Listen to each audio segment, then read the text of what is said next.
السلام عليكم ورحمة الله وبركاته. يلا نكمل كورس الشوب دروينج بتاعنا، واحنا في الفيديو ده بنتكلم عن حديد الربشة.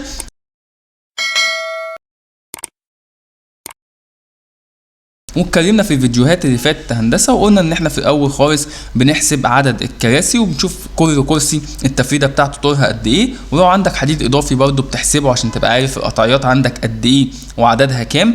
ولو في عندك كوابير زي الحاله اللي عندنا كده او شوك تبتدي تحسبها برضو عشان تعرف الفضل اللي عندك هتشتغل في الشوك دي وتتناسب معاها ولا لا في موضوع توفيق الحديد، توفيق قطعيات الحديد. واتكلمنا في اول فيديو وابتدينا نرسم الحديد في الرقه السفليه في الفرش في الاتجاه ده، في الرقه السفليه في اتجاه اكس، وعرفنا نحط عليه البار مارك بتاعه او الديسكريبشن بتاعه. والفيديو اللي بعديه على طول اتكلمنا عن الحديد السفلي في اتجاه واي، وعرفنا برضو ازاي بنرسم وازاي بنحط الديسكريبشن. وفي الاخر عملنا الجدول بتاع البي بي اس بتاعي عشان اقدر اعرف كل قطعيه عددها قد ايه والشكل بتاعها عامل ازاي وبتتقطع ازاي. وفي الاخر خالص وصلت لحد قيمه ان انا اقدر في الاخر اعرف ان الحديد السفلي في الجزء اللي انا رسمته ده عباره عن 10 طن 230 كيلو. يلا بينا بقى النهارده نستكمل ونرسم الحديد العلوي عشان هيكون عندنا كذا تفصيله، اللي هي التفصيله اللي عند بير الاسانسير والكلام ده كله. طب يلا بينا هندسه. خلينا بس اقول لك ان احنا في الفيديو ده هنتكلم بطريقه مختلفه شويه، يعني انا لما هاجي هرسم هتلاقيني بقول لك شويه معلومات وشويه حاجات قطعيات مختلفه شويه، وفي مشاكل هتقابلك وانت شغال فانا هحلها لك وانا شغال في الفيديو ده. طيب اول حاجه عندي زي ما اتفقنا ان انا بعمل دايمنشن عند كل نقط تغير. كنت بعمل ايه؟ كنت بجيب عندي لاين اهو واروح جاي شادد كده عامل خط، واجي بعد كده زي ما اتفقنا من خلال امر اوفست، وبعد اوفست بضغط ثرو، وبعد كده بضغط مالتيبلاي، وابتدي عند كل نقطه تغير ابتدي اروح جاي عامل خط كده بالشكل ده اهو. هي دي نقطه التغير اللي عندي.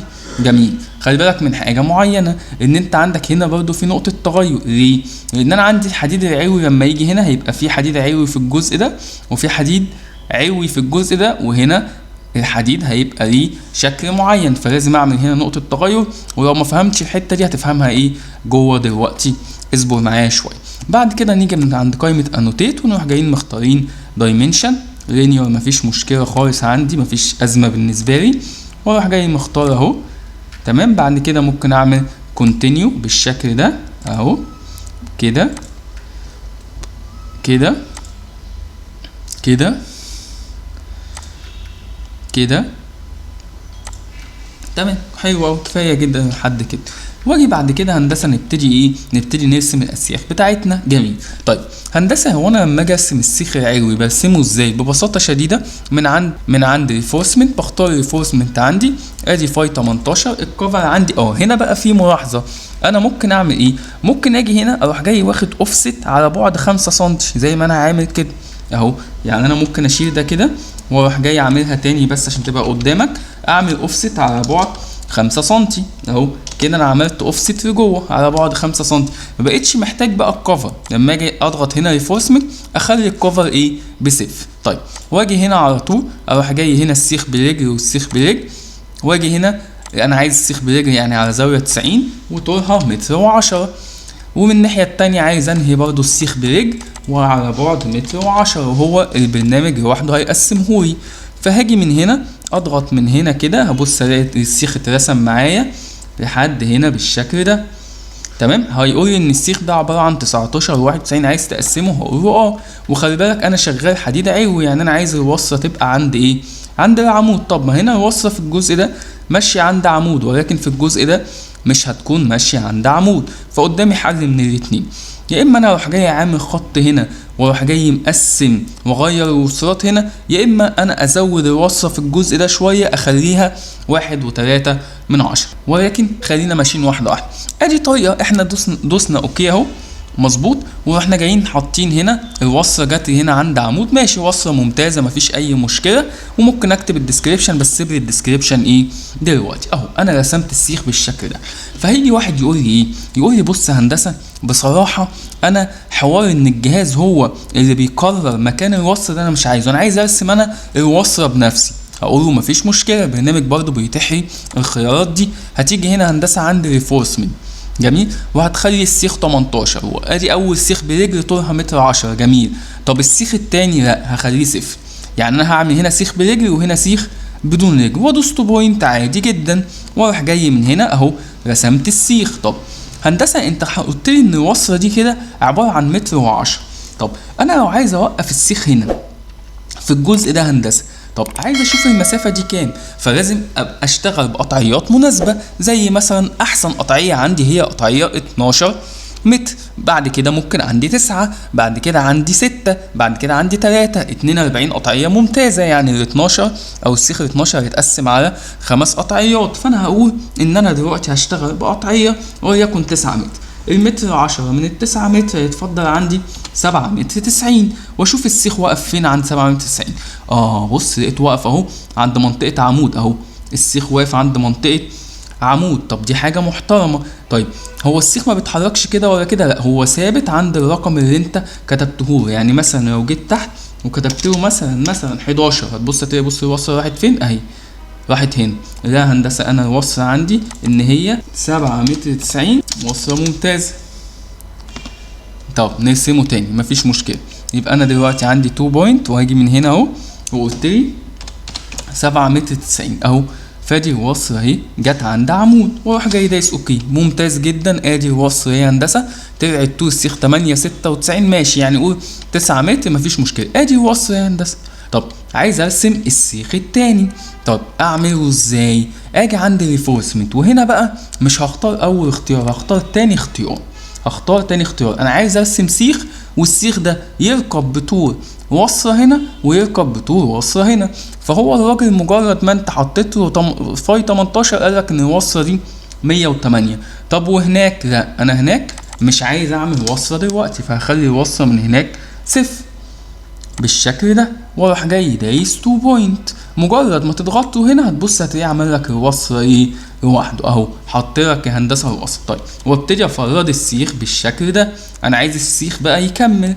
طب هل السيخ هينفع يكمل؟ يعني انا لو دوست مثلا 12 لقيت السيخ طلع بره، في حاجه اتعملت مش مظبوطه. طب نرجع تاني، ادينا برضو بنتمرن على الرسم اهو. هندسه انا هختار تاني اختيار وعايز هنا وصله وهنا مفيش وصله، وادوس ايه 2 بوينت واخترت كده.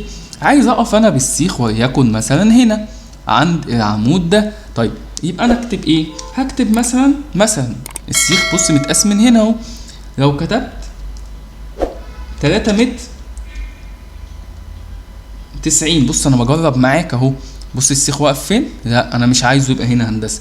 طيب افرض انا كتبت مثلا 4 متر 90. طب كده طول السيخ بقى كام؟ خلي بالك هو طول السيخ بيتقاس منين؟ تعال نشوفه. لو جينا دوسنا انتر هتبص هتلاقي السيخ بقى 5 متر 90. خلي بالك انت دوست 4 متر 90 وهو راح جاي حاسب المتر و8 معاه، بقت 5 متر كام؟ بقت 5 متر 90. يعني بقت حته 6 متر. يعني السيخ بيتقاس منين؟ السيخ بيتقاس من هنا هندسه. ما انت جيت من هنا دوست 4 متر 90 وهو زود المتر و8، فبقت ايه؟ بقت قطعيه 6 متر. طب قطعيه برضو كويسه وهي جنب عمود اهو، يعني مفيش مشكله خالص في الحديد ايه؟ في الحديد العلوي مفيش مشكله. واجي اكمل الوصله اللي بعدها. يلا بينا ريفورسمنت اهو. هاجي بقى المره دي عند هنا واقول لك لا انا عايز المره دي، لا انا عايز اعمل وصله. اروح جاي مختار الاختيار التاني عادي جدا، ومن هنا هعمل السيخ بوصله طولها متر و8. اما من هنا هعمل السيخ كام؟ هعمل السيخ متر و10. خلاص القطعيه دي بقت بالنسبه لي محكومه. طب وهل انت هندسه عايز وصله من هنا؟ لا خلاص انا دلوقتي الوصله هنا من السيخ هنا، والوصله هنا مش عايز اي حاجه، هي متر و10 بالشكل ده. واروح جاي دايس 2 بوينت. اول بوينت اهي هندسه هتبص تلاقي رسم لي الوصله، وادي اخر سيخ اهو هندسه بالشكل ده. تطلع بقى قطعيه 7 متر 14 ماشي، قطعيه كويسه. يتبقى حتت خمسات مفيش مشكله. كده يعتبر انا ظبطت الدنيا. السيخ الستة ده هيتقسم على سيخين مظبوط، وعندي ده برضو السيخ 9 هيبقى مفيهوش اي ازمه بالنسبه لي. واديني برضو اتعلمت ازاي يا باشمهندس لما عاوز ارسم انا الاسياخ زي ما انا عايز بالتفريد اللي انا عايزه. الحته هتفضل من هنا كام؟ حوالي حته 5 متر 4 متر او 4 متر 90 كويسه ممتازه تشتغل معايا. حته هتفضل هنا 6 متر، يعني السيخ هيتقسم على حتتين ممتازه جميل. خلاص يا هندسه، يبقى انا موافق على كده. ممكن اروح جاي بس عامل دي موف كده فوق شويه، مظبوط كده تمام. ونقطة التغير دي مثلا ايه، هقسمها، يعني هخلي السيخ مثلا لحد هنا واكمل بعد كده باقي اسياخ، وهو برضو مني ايه، مني بدلت او عملت وصولات بصورة كويسة. يعني انت تقصد ايه يا هندسة؟ انا اقصد هنا من عند الدايمنشن اروح جاي، او اقصد هنا ان انا ممكن اعمل اوفست للخط ده ببساطة كده اهو، ثرو لحد هنا اهو تمام. واجي بعد كده اروح جاي عامل دايمنشن بالشكل ده كده اهو، من هنا لهنا مظبوط. وبعد كده اروح جاي واخد ايه، دايمنشن تاني من هنا لهنا، بحيث بس ايه ان انا كده الاسياخ مشيت مع العمود ده. وجينا هنا في المنطقه دي لا احنا غيرنا، خلينا السيخ كده يمشي مع العمود ده، والوصله هنا برضو تمشي ايه جنب العمود ده. يبقى انا كده رستقت دنيتي شويه. يبقى انت عندك دلوقتي هندسه اختيارين، يا اما هتختار زي ما انا هعمل دلوقتي تاني، هنرجع نعيد تاني، انا دلوقتي شغال في الزون دي، هروح جاي قايل فاي 18 والكفر بصفر، وسيخ من هنا 90، وقطر او طول الرجل بتاعت السيخ متر 10، وادي 2 بوينت. واجي من هنا هندسه لحد هنا اهو مفيش كفرات. هقسم لي انت السيخ يا هندسه المره دي، السيخ اهو جه عند منطقه، والمنطقه دي قريبه من العمود، خلاص انا موافق مفيش مشكله.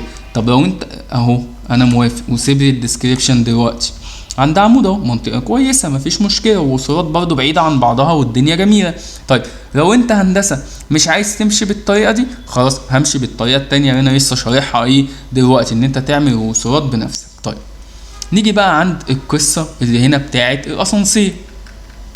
بص يا هندسه، عندي الاسانسير هنا ايه القصه؟ هندسه خلي بالك، في الحديد العلوي حصل هبوط قيمته 65 سنتي عشان عشان المصعد، يعني عشان الاسانسير. فهعمل ايه ببساطه؟ اجي عند الحديد العلوي ده واروح جاي نازل كده برجل، واجي من الحديد ده ونازل كده برجل، وعندي وصله هنا مشيت هنا 65 فاي او 60 فاي، ومشيت هنا 60 فاي. جميل، موضوع بسيط جدا مفيهوش اي مشكله.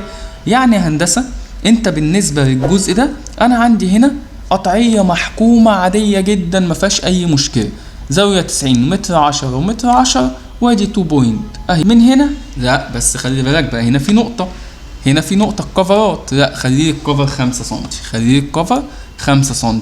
ليه؟ لان انا هاخد القطعيه من هنا اهو لحد هنا، هو بقى هيعمل لي الكفر لوحده. دي قطعيه 2 متر 80 محكومه، مش هقدر اعمل فيها ايه حاجه. طيب واجي بقى عند القطعيه اللي هنا، السيخ هنا هندسه ماشي برجل، وجاي هنا برضو هينزل برجل، فراح جاي اهو ريفورسمنت. الموضوع بقى جميل وبسيط جدا اهو. اجي من هنا انا عامل كفر 5 سم، فهاخدها من بره عشان هي تعمل لي الكفر لوحدها، واجي من هنا اهو لحد هنا. الموضوع جميل جدا مفيهوش اي ازمه، وموضوع لذيذ جدا. طب 16 متر 95، عايز تقسم السيخ جميل، الوصله هي لوحدها جت اهي عند عمود. وبص قطعيات جميله، قطعيه 12 متر وقطعيه 6 متر، بص حاجه جميله جدا مفيش مشكله خالص في الكلام ده. راح جاي دايس له اوكي، وسيب الديسكريبشن برضه دلوقتي، ونكمل بقى باقي السيخ ده. تعالى نعمله بالطريقه التانيه تمام اهو. ريفورسمنت تعالى يا هندسه عشان برضه نبقى بنتمرن على كذا حاجه. انا هرسم السيخ ده برجل، وهرسم السيخ ده بدون رجل، وانا هعمل الوصله ايه بنفسي، واشيل ده خلي الكفر ده 0، واجي 2 بوينت اهو. انا شغال في اني زون؟ انا شغال في الزون اللي هي متر 30 دي. واجي هنا هندسه اهو مشيت برجل. طيب الناحيه التانيه مفيش رجل، انت عايز تقف فين؟ وليكن مثلا انا هقف عند 10 90 عند 12. بص ال 12 ودتني فين؟ هنا عند عمود بالظبط. ممتازه جدا ممتازه جدا. واروح جاي دايس ايه؟ دايس انتر. انا موافق على الكلام ده هندسه. طب واجي بعد كده 11 96 ماشي، هنبقى نزودها 4 سم مفيش مشكله. واجي بعد كده اختار ريفورسمنت، المره دي اختار الاختيار التاني. عندي هنا الوصله كام؟ 0، لكن الوصله هنا برجل كام؟ برجل 90. طب وهنا وصله متر و8، وهنا الكفر 0. واروح جاي دايس 2 بوينت اهو. فين اول بوينت؟ اهي هندسه، هيعمل لي وصله محترمه لوحده. وادي السيخ بقى برجل اهو. انا طبعا مش عامل كفرات، فاروح جاي حاطط ايه؟ حاطط السيخ هنا اهو. بقى 11 51 ماشي. اتفضل حته 50 سم تشتغل استوكات ممتازه مفيش مشكله خالص زي الفل. جميل. فاضل عندي هنا حاجه مهمه. انت قلت لي هندسه ان انا شغال في الحديد العلوي في سيخ اهو وفي سيخ اهو، ولكن في سيخ تاني جاي كده صح؟ مش دي على زاويه 95؟ طب هل انا لو حطيت السيخ هنا هيبان عندي ان السيخ ده جوه الرسمه؟ يا اما هترسم السيخ ده كده، يا اما تاخد دلوقتي الكور كده ده عندك بمنتهى الجمال كده، وتاخد كده معاه السيخ ده، وتاخد معاه السيخ ده تمام، وتروح جاي عاملها ايه، عاملها كده كوبي تمام. انت بتقول له دلوقتي في تفصيله يا باشمهندس، التفصيله دي تحت اهي تمام، ادي التفصيله اهو. وتيجي هنا بقى بعد ما خدت الكلام ده ترسم له هنا ايه، سيخ. ده انا عايز سيخ يمشي من هنا مسافه طول رباط متر و8، وسيخ من هنا يمشي كام؟ يمشي متر و8. جميل. فاروح جاي ادي اهو 2 بوينت واختار تاني اختيار تمام. هنا متر و8 وهنا برضو متر خليه ده اول صفر تمام، وهنا برضو متر ايه، متر و8. واديني يا باشمهندس نقطتين ببساطه اهو. ادي اول نقطه يا باشمهندس اهي، وادي تاني نقطه ايه، تاني نقطه اهي اهو. الراجل رسم لك سيخين محترمين جدا، سيخ من هنا وصله متر 8 وسيخ من هنا وصله بكام، بمتر و8. ولكن السيخ اللي هنا ده كده ايه، طلع بره الرسمه، لا خلاص ندخلوه ايه جوه كده شويه تمام، مفيش مشكله خالص. اذا مهندس التنفيذ كده هندسه لما بيمسك اللوحه هو فاهم، فاضل له ايه، شويه ديسكريبشن بقى. طب يلا بينا اهو، بار ديسكريبشن، اختار اول سيخ وادوس انتر. هيقول ان السيخ ده طوله 12، عددهم قد ايه، 8 متر 39، وانت قلت لي ان هم 8 في المتر، فاضرب 8 في 8 متر 39 67 سيخ، 1/10 بالبادي 68 سيخ. يلا بينا 68 سيخ. هدوس اوكي. هيقول لي ان السيخ 12 ده كان فيه منه سيخ قبل كده مرسوم، قول له مفيش مشكله، وحط الديسكريبشن بتاعك اهو يا باشمهندس بمنتهى الجمال بالشكل ده كده اهو تمام، حلو جدا. واجي عند السيخ التاني، بص هو البرنامج مش هيسيبك، هحتاج بس ان انا اعمل عليه اعدله بس. قلنا كانوا 68، ادي 68 بالشكل ده ببساطه شديده، والدنيا مظبوطه وجميله وكل حاجه مرسومه زي الفل تمام. واجي بعد كده اهو عند السيخ ده برضو بار ديسكريبشن يا باشمهندس بالشكل ده تمام. لقيت الجزء ده كام، انت بتقول لي هنا ده 5 متر، يا طيب 5 في 48 هم 40 سيخ اهو، وادوس اوكي واكتب ايه الديسكريبشن بتاعي. وبعد كده اهو برضو ديسكريبشن، اختار السيخ وادوس انتر تمام، واقول له برضو ان هم دول ايه، السيخ ال6 متر ده في منه قد ايه هندسه، في منه برضو 40 سيخ اهو.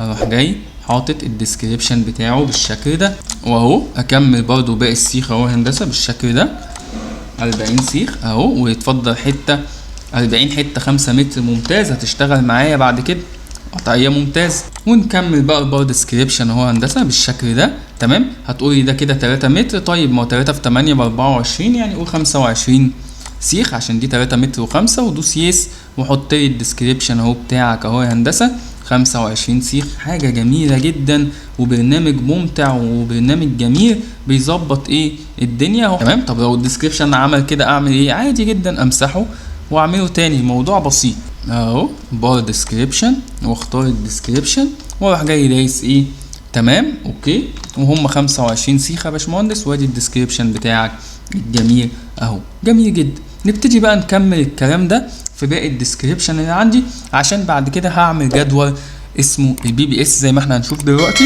جميل. طب هندسه انت كنت عامل لي دلوقتي الجدول ده المحترم بتاع البي بي اس بالشكل ده، خلاص شيله خالص مفيش مشكله.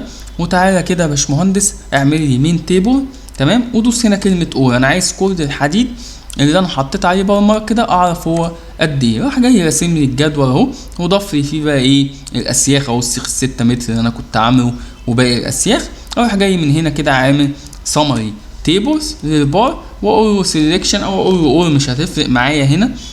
فاقول له اور، هبص هلاقي ان 10 طن هندسه بقوا كام، بقوا 15 طن 852 كيلو. يعني انا عدد الاسياخ اللي انا رسمتها دي زودت عدد ايه الاطنان بالشكل ده. جميل. يبقى انا كده في الفيديو ده اتعلمت ازاي ارسم الحديد العلوي في اتجاه اكس. موضوع سهل وبسيط وجميل جدا، ومهمه جدا التفصيله دي، لان حضرتك لو رسمت السيخ كده من فوق وكملته هتبقى في ازمه كبيره جدا. لازم تكون فاهم وعارف انت بتعمل ايه. الفيديو الجاي ان شاء الله هنختم اللبشه وهنتكلم عن الحديد العلوي في اتجاه واي، وهقول لك برضو شويه تفاصيل وحاجات جديده زي ما احنا قلنا في الفيديو. تحياتي سيف سينا من كورس الشوب دروينج، والسلام عليكم ورحمة الله وبركاته.